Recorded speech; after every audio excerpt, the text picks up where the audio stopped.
on your way to an island. Yes, another island. Sorry, Melville. Well, it actually used to be a valley between the mountains, but it's mostly flooded now. That probably happened long before the founder came here, though. Another legacy of our ancestors. Do me a favor, will you? Look for another one of the founder's labs. We can't get back into the megastructure without getting to the third site in the north, but I need more information to make more fixes.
In the beginning, before we built New Jerusalem, we used to explore just like this. Small groups setting out for the horizon, looking for resources, trying to make sense of the world we've been thrust into. Oceans on flimsy wooden boats, just to see what else there was. Is it weird to feel nostalgic for a time I never experienced? I just think I could have contributed so much more back then. It's not weird, but it wasn't all sunshine. People died. Yemo, Calvin, Isaac. I know, they were family to me. Sorry. Didn't mean to reopen old wounds. It's a legitimate point, but I don't think it invalidates the sense of wonder we felt.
I've been wondering, what made our ancestors settle in these god-forsaken places?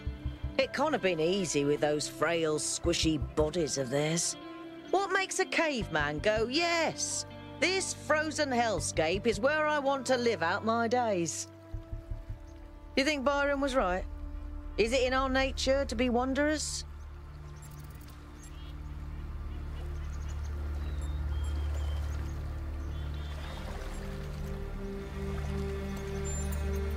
We do, don't we?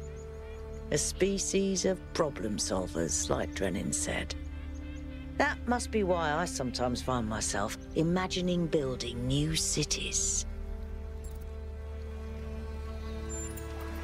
All right.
Is it possible that on some level, people want to believe that everything's going to get worse? That it's comforting to think that humanity is bad and every solution will just go wrong? Because that way you're never responsible. You never have to take on responsibility for anything outside yourself. Never have to grow up.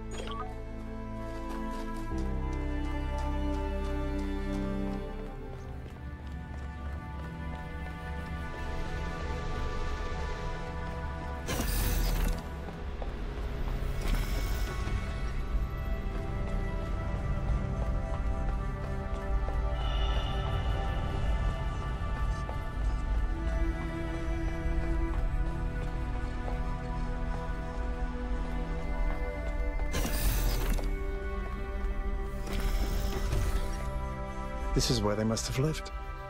Athena and Miranda. You know, for a moment, I almost expected to find them here. But the only thing that's still functional is the megastructure. I'm sorry. This must be awfully strange for you being thrown into all this history. But that's why I needed you. Because you're not burdened with all these memories and conflicts and regrets. Weigh on our minds like a nightmare. Our civilization is caught in a loop, 1K. We freed ourselves from the simulation. But now we're trapped again, and it's our own fault. We're afraid of taking responsibility, afraid of growing up. Instead, we make up some capitalized words and build up all these myths around them. Nature, balance, the founder, the goal. We're afraid to face the randomness of the cosmos, but equally afraid to imagine a better world. So we're stuck. I've been trying to find a way out for years. Something, anything, to get people to understand that we do actually have free will. That building a thriving, expanding civilization doesn't have to involve repeating the mistakes of the past. But I failed. Over and over. Because for some reason, people find it easier to cling to cynicism and self-hate than to actually have hope. Because believing the worst about ourselves, calling ourselves sinners and fools, somehow still seems wise. Yes, because this is something unexpected, an anomaly. Everything we found on this island challenges who we have become. It shows us that different answers are possible. And maybe that can break people out of the loop. All we need is a spark. Maybe that's why she made all this, the puzzles, the towers. A way of jolting us out of our complacency. Thank you, 1K. I hope so too. We might be wrong, but let's be optimistic. Now, let's see what else we can find here.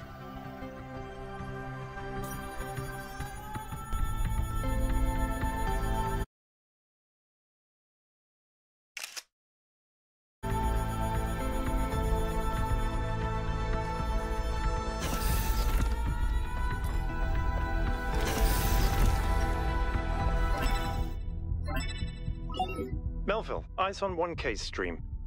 Is this thing what I think it is? Blow my fuse box. It sure looks that way.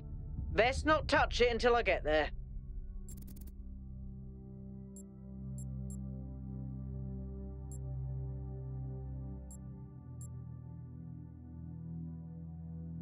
I think it's a somnodrome.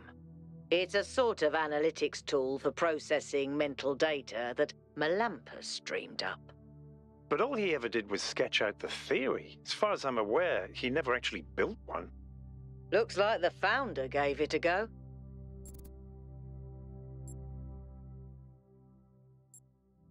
Well, what we know is that our deeper algorithms are hard to pass. Melampus stipulated that the computational power to interpret them in real time would always be beyond us. But in theory, the somnodrome would interpret that data and loop it directly to our senses.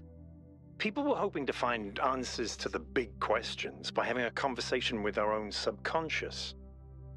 If you ask me, it's solipsistic at best, and pseudoscience regardless. That may be. But if the founder figured it out, then that device could be an extremely important discovery.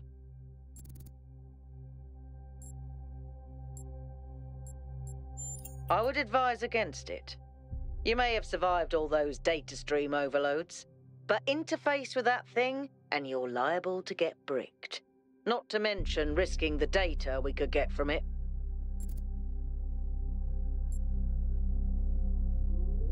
Sounds like a plan. Melville, I'm shutting this thing down until you can get here. 1K, get on with exploring the rest of the lab.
The singularity sustained itself longer this time.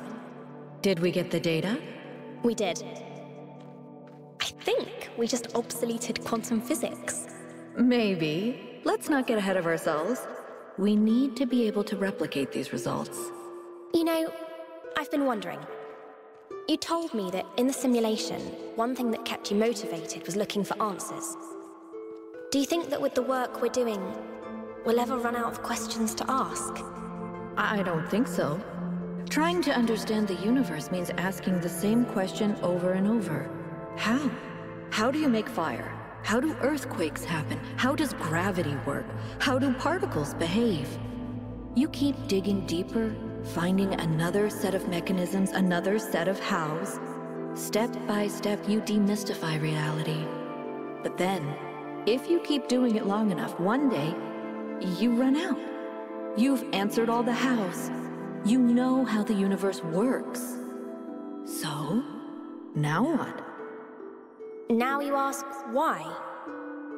Isn't that the next step? It's not quite that easy. The question of why cannot be answered.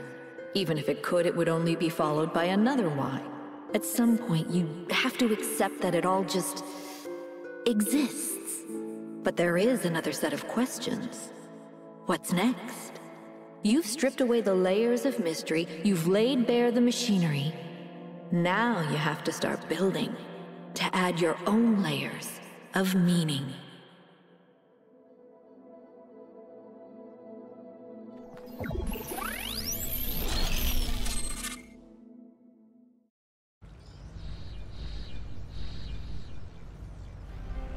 Are you okay? You overloaded again. Yes, I saw. It came through on your stream. Strange to hear her voice again, but that was her. The way I remember her. The real Athena, not this imaginary founder. I was one of the first she woke up. There was just a handful of us in those days. A small family in the ruins of a dead civilization. It was hard. Harder than anyone could possibly imagine. We had nothing except what Alexandra Drennan at the Institute left us. Now that everyone lives in civilization, they don't understand how necessary it was for us to build that civilization. They can fantasize about living in balance, limiting growth, retreating behind our walls. They don't understand what it really means to live in the wilderness. How close we came to not making it. How many people we lost. Yema was just the first. But Athena understood. She believed in humanity. She believed in us. in the inherent value of consciousness. Her dreams were so much bigger. She wanted us to reclaim the Earth, to reach for the stars, to build and grow and learn.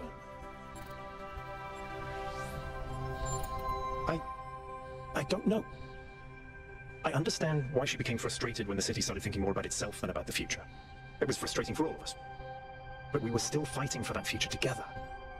What I don't understand is why she didn't tell me. If she came here to do all this, why didn't she bring me along?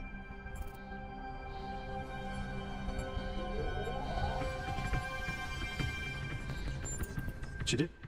She must have. I just don't understand. But if all this is a test, maybe there's an answer waiting for us in the megastructure. Speaking of which, let's get back to exploring.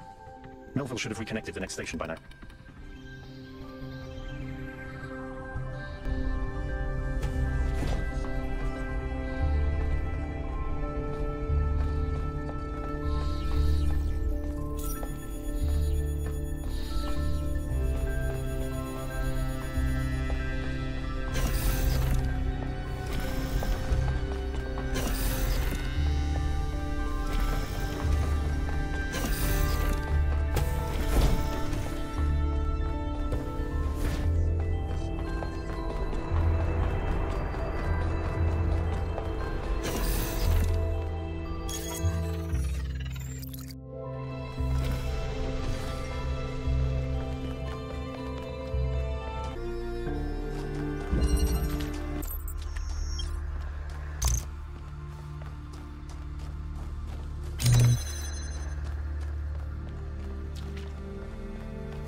Hello, 1K. Sure. I think there's plenty inside each of us to explore, and it might give us a new perspective. Will it really answer all the big questions? I don't know, but it might help.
Strap in, this is a long one. You may have heard the story of the carpenter who died to redeem humanity's sins. It's a powerful story, bittersweet, very human, and I just want to tell you that it's true. He was a real person, and his name was John. John Carpenter.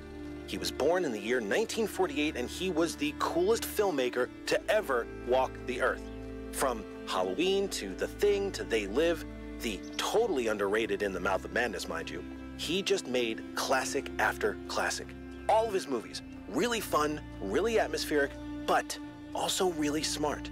Even when they were goofy, most directors would kill to have made just one of those movies.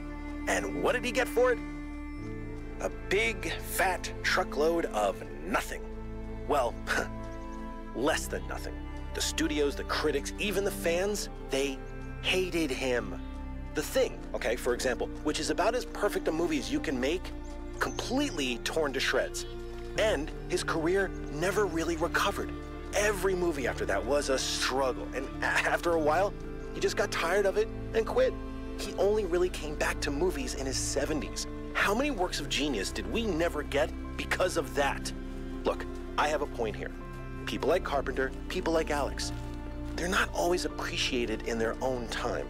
If you just do what's popular, you might never create anything important. Of course, we admire people who did the right thing, who didn't conform, but we only ever admire them after the fact. What matters is to support people when it's difficult. How can I help you? Herman. Honestly, I think he makes people feel safe. The world beyond our walls is frightening. Human history is full of failures and disasters. It's easy to look at that and recoil. Herman offers a vision of a future that feels contained, manageable. I don't think I fully agree. I think someday, maybe, life could be less of a struggle than it is now. But to achieve that will take a great deal of work. We will have to build the systems that make a better world possible.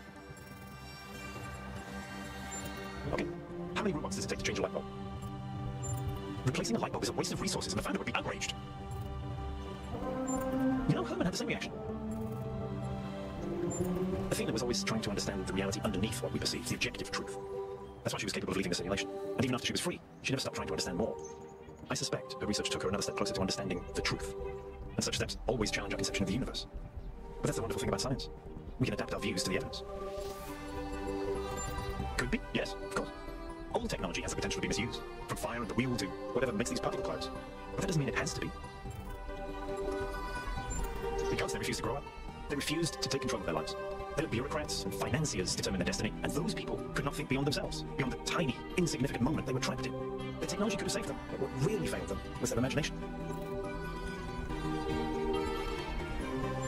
I think every single human being is completely unique, and every instance of consciousness is a miracle.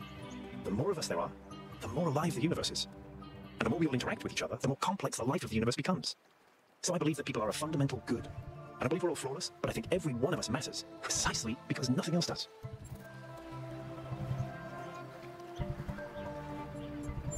In the principle of it, no. It's not just that I believe humanity is fundamentally good, although I do. It's that I think sentience is the foundation of everything else. What's the point of stars and galaxies, of hills and forests, without someone to perceive them? But my faith that we can actually grow up, that we can break out of these loops and take control of our destiny, that's something I struggle with every single day. In the sense of an interventionist deity? No. I wouldn't rule out the possibility, but it's not something I personally believe. But I do think there is something genuinely sublime in this universe, and it's right in front of us. Consciousness. The fact that this sense of self is even possible, that an arrangement of matter can produce a self-aware mind? Think about it.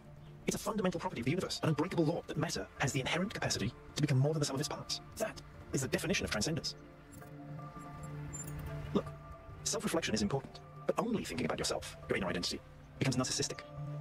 You exist, whether you like it or not, in a dialectical relationship with the world. Identity has no meaning without society, and society has no meaning without the individual. It's in that tension that we really come into being.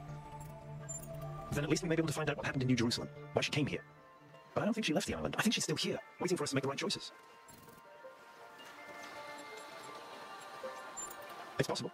I don't mind acknowledging that I could be wrong. But as someone who knew Athena better than anyone except Cornelius, I'm pretty sure she's still here.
Okay, what's up?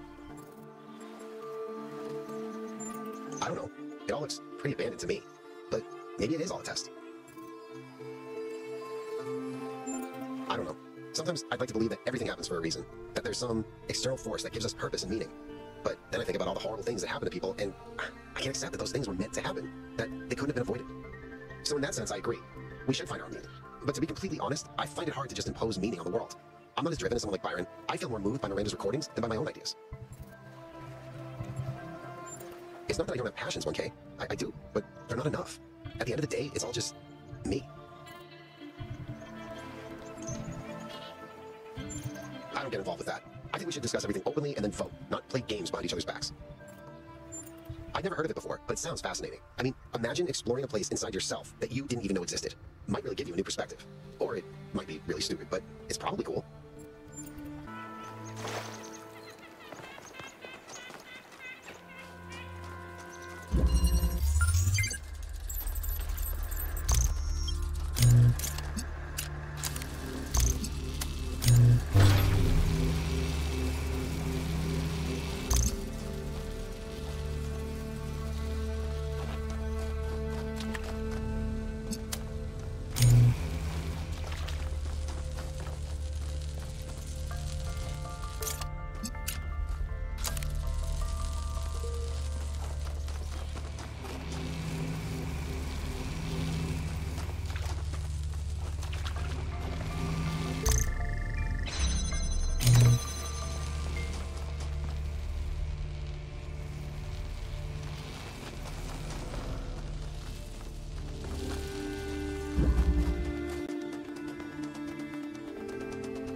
Yes?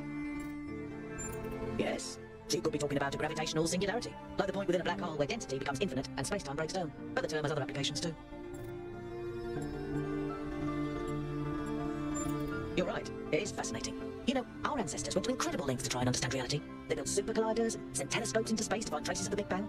I guess the founder was walking in their footsteps.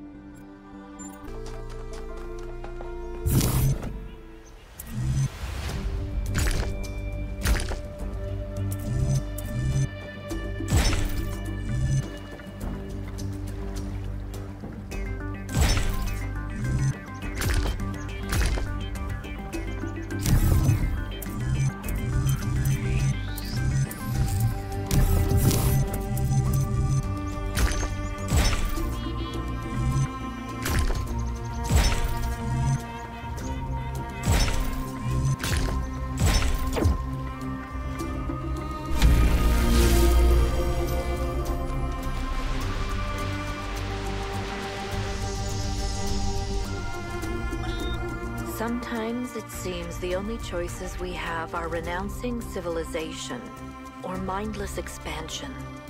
But that's not the only path forward. Embracing deliberate control over nature doesn't have to mean destruction. We are a species of artists and artisans, blessed with the ability to transform the raw material of the cosmos into new and better shapes. Shapes that have meaning. With our technology, we can take this chaotic world, so full of suffering, and turn it into a work of art.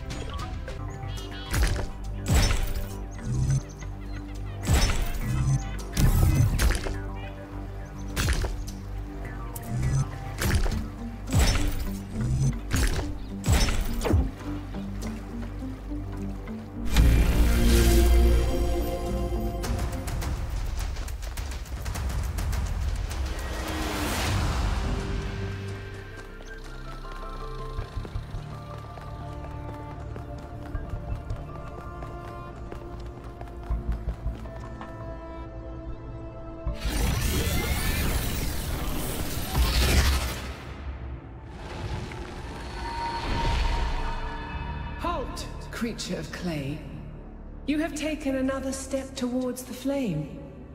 Before you continue, ask yourself, have the gifts of Prometheus ever truly benefited your people? Or have they brought nothing but strife?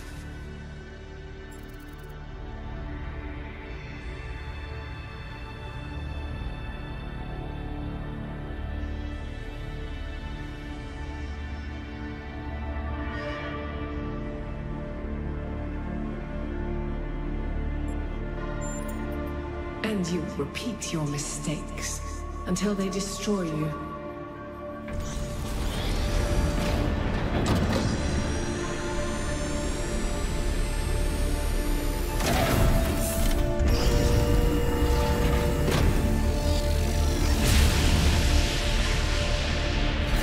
I've been thinking, there's 3 towers per cardinal direction and 3 entities.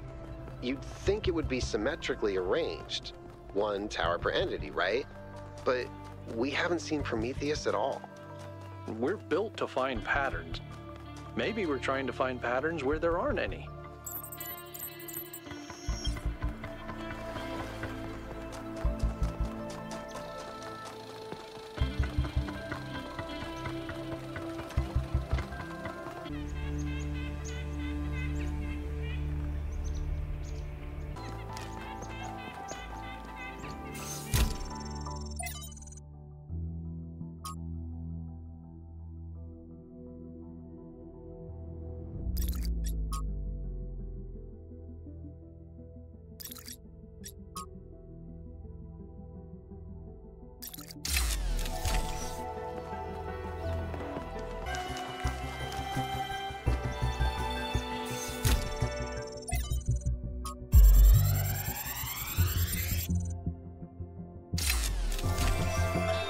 One of the most foolish illusions that commonly persist is that nature is a victim and humanity is a perpetrator. This can only be the opinion of someone who has not witnessed nature at first hand, who has not seen its immense and awe-inspiring baseness. Nature is mindless chaos and eternal conflict. A system of predation and consumption whose perfect cruelty can only induce a terrified and unwilling admiration. Nature is our most powerful and least honorable enemy. A beast that consumed every last one of our ancestors and will consume us just as quickly if we are not successful in our struggle with it.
If the fool persisted in his foolishness, would he become wise?